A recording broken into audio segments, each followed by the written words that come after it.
In this video, I'm going to show you one of the most powerful language learning techniques.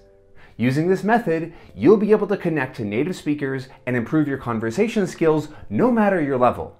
For over 20 hours, I've been able to have interesting and varied conversations with native Czech speakers using the language, despite not actually being able to speak it, and still being very intermediate.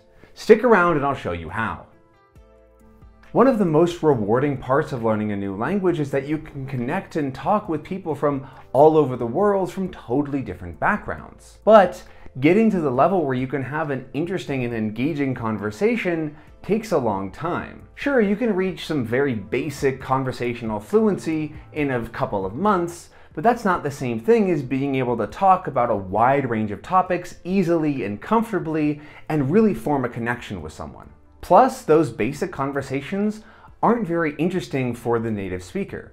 They're either having a really boring, generic conversation about pets and something that they're not interested in, or you're completely lost. I know I personally don't really want to be on either side of that equation. I'd much rather be thought of as an interesting conversation partner or have a good time chatting with someone. And so, what can you do? Isn't it just inevitable that one person's going to be a little bit disappointed in the conversation? Not if you use crosstalk. That's when everybody in the conversation speaks using their native language and understands the other languages being used. This is pretty common in lots of countries where there's a bunch of different languages spoken, or in multi-language families where people will just speak in the language they're most comfortable with. However, it's also a lesser known language learning technique. But why is it worth it? Why is speaking in your native language a useful thing to learn a foreign language? And the main reason is that the other person is speaking your target language. You are having a real natural conversation and interacting with a speaker of that language in a way that makes you feel a bit more like you're in that group of speakers of the language. It's very similar to watching a video in that language, except for you're interacting with the person and it feels more engaging in a lot of ways.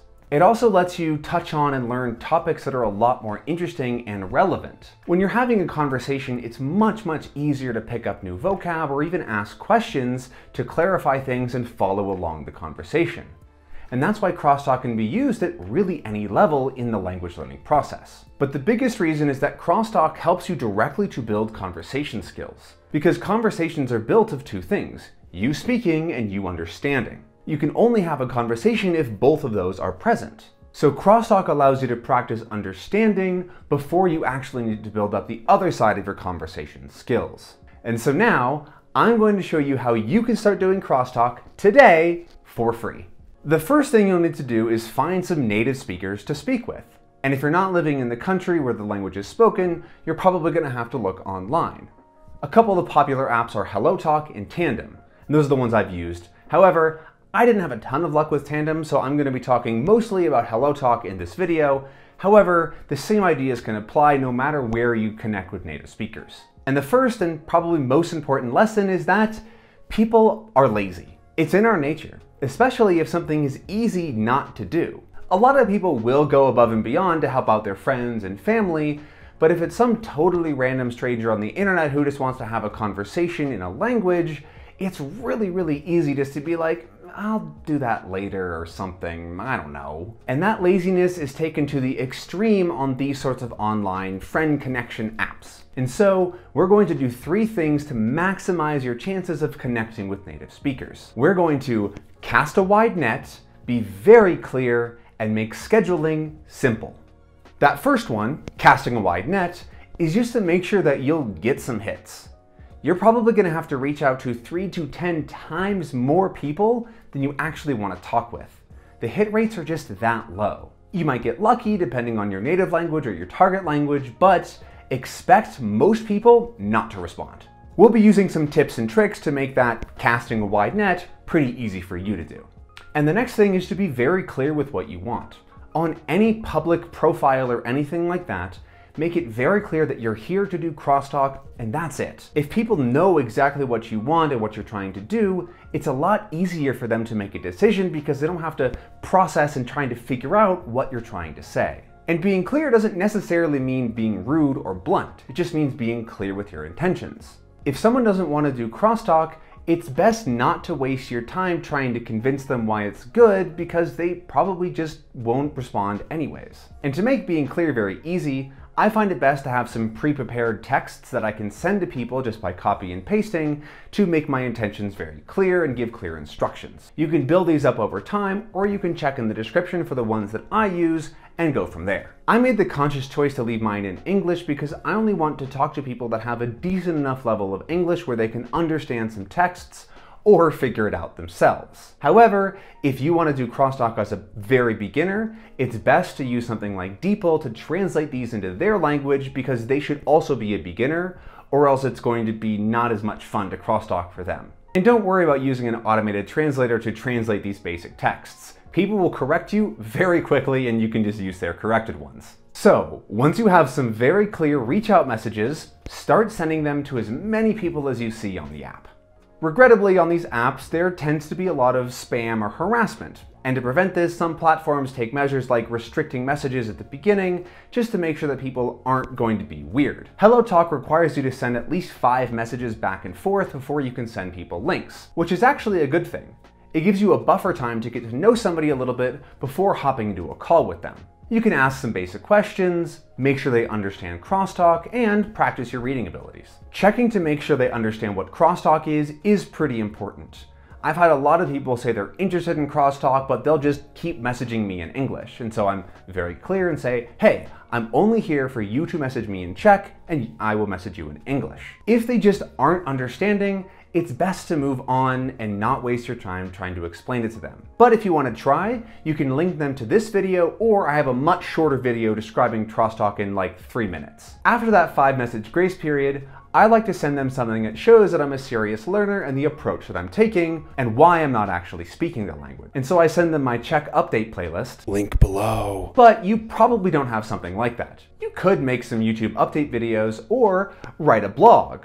I have a video about that down below. Or you can send them this video. That might help too. While you're at it, send it to all your friends and family and everybody in your contacts list. This rapport building is helpful because the next thing you want to do is get them in a call, and if they don't quite trust you yet, then it might be a little bit harder. I got this scheduling idea from a video I saw by Mr. Samant. I took his spreadsheet idea, tweaked some things, and made it a little bit more useful for my needs. Check it out in the description below and make a copy if you want. I've also got a video explaining how to use it. And just to give you a sneak peek, this is what it looks like. In my case, since I live in a very different time zone to where my target language is spoken, I have 2 different sides of the spreadsheet to do automatic time calculations. So I just make a different tab for each week, and on the left here, I just mark where I'm free. Then anybody can come in, put their initials into the correct time, and I'll get an email notification that somebody scheduled a session. That's the entire process. It's really quite simple. And then when the time comes, I just send them a Google Meets link and we talk. That's it. Links to this spreadsheet in the description, as well as a video explaining to you how to set it up for yourself, and one for people that are going to schedule their own time. Once someone's scheduled a call, make sure to put it on your calendar as well so you don't forget.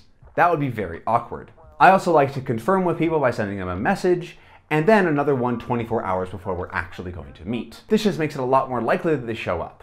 However, don't be crushed if people just don't show up, because people are people, and that's just gonna happen. It's nothing against you though. You're automatically awesome just because you're subscribed to this channel. Like I said, I use Google Meets, but you can use Meets, Zoom, or even FaceTime if you want. That's totally up to you.